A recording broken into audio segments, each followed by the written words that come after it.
Oleh sebab itu kata Sayyid Muhammad Alawi bin Abbas Al-Maliki, ulama besar ahli hadis dari Makkah, khatul ahmar, garis merah antara kita dengan Syiah adalah pada sahabat. Kalau sekali dia mencaci maki sahabat, di situ sudah nampak beda kita.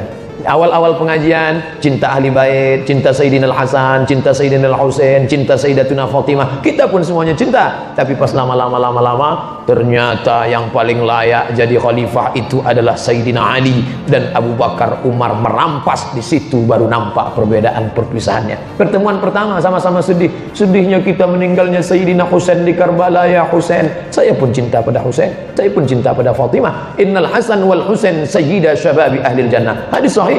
Sayyidina Al-Hasan, Sayyidina Al-Husain adalah pemimpin pemuda ahli surga. Di situ kita sepakat. Tapi ketika sudah mengatakan bahwa Abu Bakar dan Umar merampas kekuasaan Ali, di situ baru nampak garis merahnya, nampak perbedaannya. Nanti lama-lama akan ketahuan. 40 masalah Syiah yang ditulis oleh Renita, istri Jalaluddin Rahmat, dibuatnya di situ Abu Bakar LA. Apa arti LA? Laknatullah alaih. Ada bukunya, dicetak, disebarkan. Untungnya kita malas membaca, maka tak nampak. Ustadz ngejek ya, saya pun tak pernah baca buku itu. Ditunjukkan orang, baru saya simpan. Ada filenya, nanti saya kasih ke bapak ustadz-ustadz kita sekalian.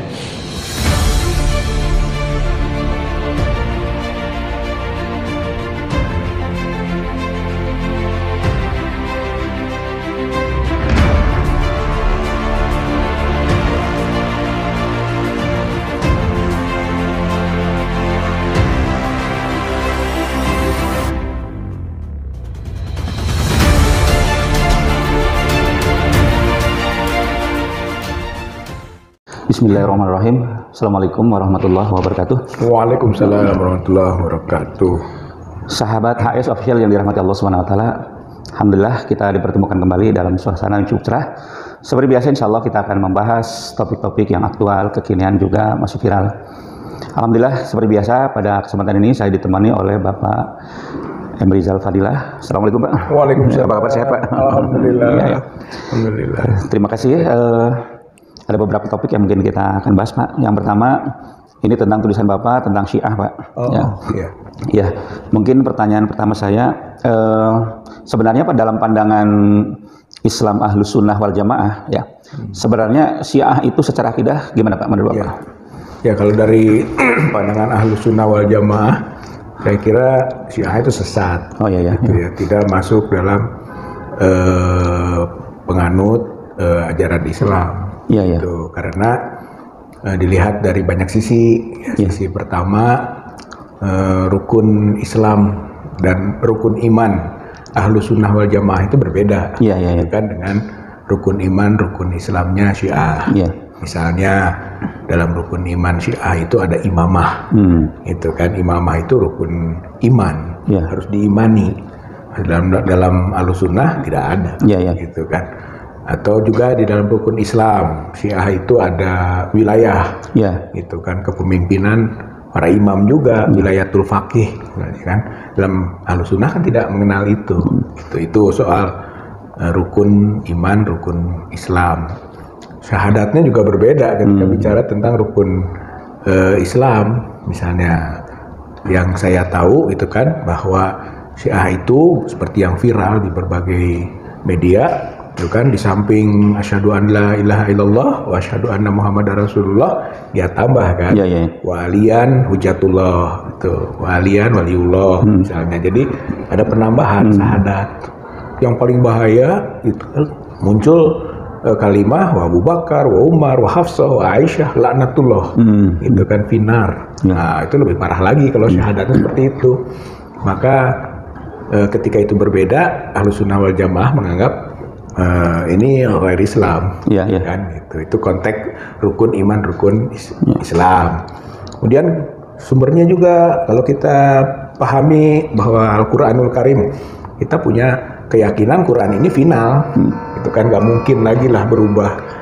Tapi kalau Syiah menganggap tahrif, gitu kan, bahwa Quran ini masih ada yang kita tunggu, itu nanti di Mushaf Fatimah dibawa oleh Imam Muntazor ya, imam ke-12 yang hilang. Nanti kalau dia datang lagi Imam Muntazor atau Imam Mahdi, dia bawa Quran yang 17.000 ayat. Jadi ketika sama-sama sekarang Qurannya sama, tapi bagi dia gitu kan, menurut anggapan kita, dia menganggap ini sementara sebelum datang yang nanti dibawa oleh Imam Mahdi. Gitu. Kalau kita ini final, jadi kan beda Quran. Hadis juga beda Pak, gitu kalau saya lihat. Kalau kita mengenal hadis Muslim, Bukhari, gitu kan, Ahmad, Nasai, Ibnu Majah, kalau dia nggak mengenal itu, gitu kan. Bahkan bagi dia hadis itu juga termasuk perkataan, perbuatan maupun ketetapan imam. Gitu. Jadi apa yang diucapkan oleh imam jadi hadis. Kalau kita yang namanya hadis itu harus kepada Nabi, itu kan rujukan aslinya. Jadi Quran beda, hadis beda, rukun Islam beda, rukun iman beda. Belum nanti aspek-aspek syariahnya juga yang berbeda. Oleh karena itu, maka Ahlus Sunnah wal Jamaah menurut kita menganggap Syiah bukan bagian dari Islam dan bukan mazhab. Itu bukan mazhab.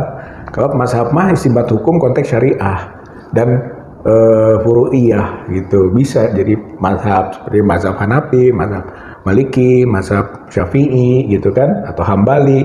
Itu hanya perbedaan istinbat hukum dalam konteks syariat. Tapi kalau dengan Syiah itu akidah beda.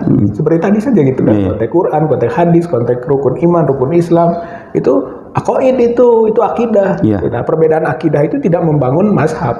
Jadi Syiah bukan mazhab, gitu. Kalaupun ada yang mengatakan begitu.